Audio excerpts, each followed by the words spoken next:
ನಮಗೆಲ್ಲ ತಿಳಿದಿರುವ ಹಾಗೆ ಕಳೆದ ಜನವರಿ 22ರಂದು ಅಯೋಧ್ಯೆಯಲ್ಲಿ ರಾಮ ಮಂದಿರ ಉದ್ಘಾಟನೆಯಾಗಿದೆ. ದೇಶಾದ್ಯಂತ ಭಕ್ತರು ಅಯೋಧ್ಯೆಗೆ ತೆರಳಿ ಬಾಲರಾಮನ ದರ್ಶನ ಪಡೆಯುತ್ತಿದ್ದಾರೆ.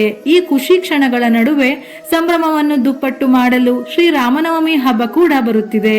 ಪ್ರತಿ ವರ್ಷ ಚೈತ್ರ ಶುದ್ಧ ನವಮಿಯಂದು ಶ್ರೀರಾಮನವಮಿಯನ್ನು ಆಚರಿಸಲಾಗುತ್ತದೆ. ಈ ವರ್ಷ ಶ್ರೀರಾಮನವಮಿ ಹಬ್ಬವು ಹೆಚ್ಚು ವಿಶೇಷವಾಗಲಿದೆ. ಹಲವು ವರ್ಷಗಳ ಪರಿಶ್ರಮದ ಫಲವಾಗಿ ರಾಮನ ಜನ್ಮಸ್ಥಳವಾದ ಅಯೋಧ್ಯೆಯ ರಾಮ ಮಂದಿರದಲ್ಲಿ ಬಾಲರಾಮನ ಜನನವಾಯಿತು, ಅಂದರೆ ಪ್ರತಿಷ್ಠಾಪನೆ ಆಯಿತು. ಅದಕ್ಕಾಗಿಯೇ ಈ ವರ್ಷ ಶ್ರೀರಾಮನವಮಿ ಆಚರಣೆಯನ್ನು ಇನ್ನಷ್ಟು ಅದ್ದೂರಿಯಾಗಿ ನೆರವೇರಿಸಲು ಸಕಲ ಸಿದ್ಧತೆಗಳು ನಡೆಯುತ್ತಿವೆ.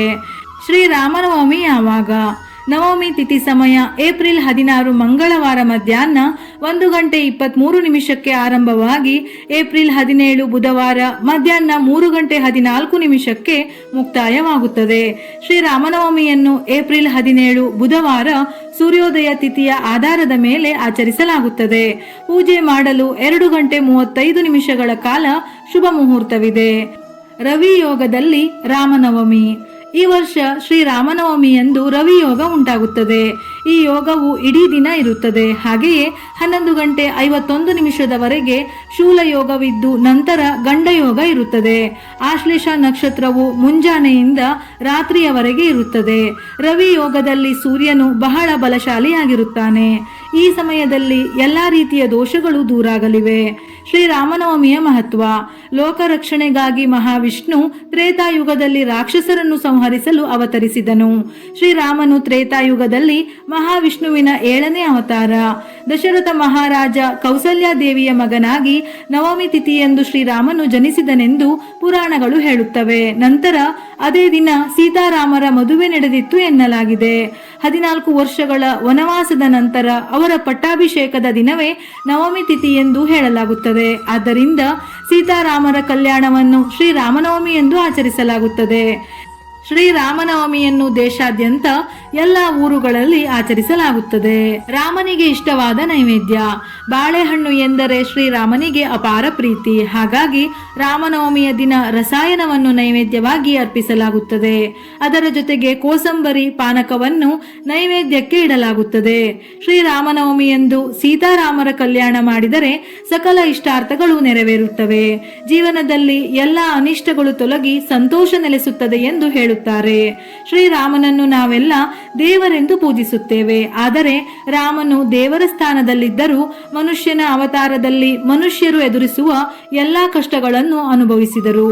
ಮನುಷ್ಯ ಹೇಗೆ ಬದುಕಬೇಕು ಎಂಬುದನ್ನು ಶ್ರೀರಾಮ ತೋರಿಸಿಕೊಟ್ಟಿದ್ದಾನೆ. ರಾವಣನನ್ನು ಕೊಂದು ಧರ್ಮವನ್ನು ಕಾಪಾಡಿದ ಮಹಾಪುರುಷ ಆತ. ಒಬ್ಬ ವ್ಯಕ್ತಿ ಹೇಗೆ ಬದುಕಬೇಕು, ಇತರರಿಗೆ ಮಾತನ್ನು ಉಳಿಸಿಕೊಳ್ಳುವುದು ಹೇಗೆ, ತಂದೆ ತಾಯಿಯನ್ನು ಗೌರವಿಸುವುದು ಹೇಗೆ ಎಂಬುದನ್ನು ಶ್ರೀರಾಮನನ್ನು ನೋಡಿ ಕಲಿಯಬೇಕು ಎನ್ನುತ್ತಾರೆ ಹಿರಿಯರು. ಅದಕ್ಕಾಗಿಯೇ ಶ್ರೀರಾಮನನ್ನು ಸಕಲ ಗುಣಾಭಿರಾಮ ಎಂದು ಕರೆಯುತ್ತಾರೆ. ಶ್ರೀರಾಮನವಮಿಯಂದು ತೆಲಂಗಾಣದ ಭದ್ರಾಚಲಂನಲ್ಲಿ ಸೀತಾರಾಮರ ವಿವಾಹವನ್ನು ಆಚರಿಸಲಾಗುತ್ತದೆ. ಈ ಸಮಾರಂಭವನ್ನು ಕಣ್ತುಂಬಿಕೊಳ್ಳಲು ದೂರ ದೂರುಗಳಿಂದ ಭಕ್ತರು ಆಗಮಿಸುತ್ತಾರೆ. ಸೀತಾರಾಮರ ವಿವಾಹ ಸಮಾರಂಭದಲ್ಲಿ ಬಳಸುವ ಅಕ್ಷತೆಯನ್ನು ತಲೆಯ ಮೇಲೆ ಹಾಕಿಕೊಂಡರೆ ಅವಿವಾಹಿತರಿಗೆ ಮದುವೆ ಆಗುತ್ತದೆ. ದಾಂಪತ್ಯದಲ್ಲಿ ಎಲ್ಲ ಅಡೆತಡೆಗಳು ನಿವಾರಣೆಯಾಗುತ್ತದೆ ಎನ್ನುವ ನಂಬಿಕೆ. ಕೋಸಂಬರಿ ಪಾನಕ ತಯಾರಿಸುವುದು ಏಕೆ? ಶ್ರೀರಾಮನವಮಿ ಎಂದಾಕ್ಷಣ ನೆನಪಿಗೆ ಬರುವುದು ಕೋಸಂಬರಿ ಪಾನಕ. ಆ ದಿನ ಇವುಗಳನ್ನು ಪ್ರಸಾದವಾಗಿ ನೀಡುವುದರ ಹಿಂದೆ ಒಳ್ಳೆಯ ಕಾರಣವಿದೆ. ಬೇಸಿಗೆಯಲ್ಲಿ ದೇಹದ ಶಾಖದ ಸಮಸ್ಯೆಗಳನ್ನು ತಡೆಗಟ್ಟಲು ಬೆಲ್ಲದಿಂದ ಮಾಡಿದ ಪಾನೀಯವನ್ನು ಪ್ರಸಾದವಾಗಿ ನೀಡಲಾಗುತ್ತದೆ. ಇದನ್ನು ಕುಡಿಯುವುದರಿಂದ ಆರೋಗ್ಯ ಸಮಸ್ಯೆಗಳು ನಿವಾರಣೆಯಾಗುತ್ತದೆ. ಹಾಗೆಯೇ ದೇಹವು ಬಿಸಿಲಿನಿಂದ ಸುಡುವುದನ್ನು ತಡೆಯಲು ಹೆಸರು ಬೇಳೆಯನ್ನು ಪ್ರಸಾದವಾಗಿ ವಿತರಿಸಲಾಗುತ್ತದೆ. ಇವೆರಡನ್ನು ಸೇವಿಸುವುದರಿಂದ ದೇಹವು ಪರಿಸರದಲ್ಲಿನ ಬದಲಾವಣೆಗಳನ್ನು ತಡೆದುಕೊಳ್ಳುತ್ತದೆ. ಅದಕ್ಕಾಗಿಯೇ ಇವುಗಳನ್ನು ರಾಮನವಮಿಯ ದಿನ ಪ್ರಸಾದವಾಗಿ ತಯಾರಿಸಿ ಭಕ್ತರಿಗೆ ಹಂಚಲಾಗುತ್ತದೆ. ರಾಮನವಮಿಯ ದಿನ ಬ್ರಹ್ಮ ಮುಹೂರ್ತದಲ್ಲಿ ಎದ್ದು ಗಂಗಾಜಲ ಬೆರೆಸಿದ ನೀರಿನಲ್ಲಿ ಸ್ನಾನವನ್ನು ಮುಗಿಸಿ ಭಗವಾನ್ ರಾಮ ಮತ್ತು ಮಾತಾ ಜಾನಕಿಗೆ ಭಕ್ತಿಯಿಂದ ನಮಿಸಬೇಕು. ಈ ದಿನದಂದು ಮನೆಗಳನ್ನು ಸ್ವಚ್ಛಗೊಳಿಸಿ ಬಾಗಿಲಿಗೆ ಮಾವಿನ ತೋರಣ ಕಟ್ಟಿ ಮನೆಯ ಮುಂದೆ ರಂಗೋಲಿ ಹಾಕಿ ಮನೆಯನ್ನು ಸಿಂಗರಿಸಬೇಕು. ರಾಮ ಜನಿಸಿದ ಖುಷಿ ಪ್ರತಿ ಹಿಂದೂ ಮನೆಗಳಲ್ಲಿಯೂ ಕಾಣಬೇಕು. ಪೂಜೆಗೆ ಎಲ್ಲಾ ರೀತಿಯ ತಯಾರಿ ನಡೆಸಿದ ನಂತರ ಸ್ವಚ್ಛವಾದ ಹಳದಿ ಬಟ್ಟೆಗಳನ್ನು ಧರಿಸಿ ಸೂರ್ಯದೇವರಿಗೆ ನಮಸ್ಕಾರ ಮಾಡಿ. ಕೆಂಪು ಅಥವಾ ಹಳದಿ ಬಟ್ಟೆಯನ್ನು ಪೂಜಾ ಕೋಣೆಯಲ್ಲಿಟ್ಟು ಅದರ ಮೇಲೆ ಭಗವಾನ್ ರಾಮನ ಕುಟುಂಬದವರ ವಿಗ್ರಹ ಅಥವಾ ಫೋಟೋ ಇಟ್ಟು ಹೂವು ಹಣ್ಣುಗಳನ್ನಿಟ್ಟು ಅಲಂಕಾರ ಮಾಡಿ. ಭಕ್ತಿಯಿಂದ ದೇವರ ಬಳಿ ಪ್ರಾರ್ಥನೆ ಮಾಡಿ ಮಂತ್ರ ಪಠಿಸುತ್ತಾ ಭಗವಾನ್ ರಾಮನನ್ನು ಧ್ಯಾನಿಸಿ. ಪೂಜೆಯ ಸಮಯದಲ್ಲಿ ರಾಮರಕ್ಷಾ ಸ್ತೋತ್ರವನ್ನು ಪಠಿಸಿದರೆ ಬಹಳ ಒಳ್ಳೆಯದು. ಪೂಜೆ ಮುಗಿದ ಬಳಿಕ ಆರತಿ ಮಾಡಿ ಭಕ್ತಿಯಿಂದ ನಿಮ್ಮ ಆಸೆಗಳನ್ನು ದೇವರ ಮುಂದೆ ಬೇಡಿಕೊಳ್ಳಿ. ನೈವೇದ್ಯಕ್ಕೆ ಇಟ್ಟ ಪ್ರಸಾದ ಮತ್ತು ಹಣ್ಣುಗಳನ್ನು ಎಲ್ಲರಿಗೂ ವಿತರಿಸಿ.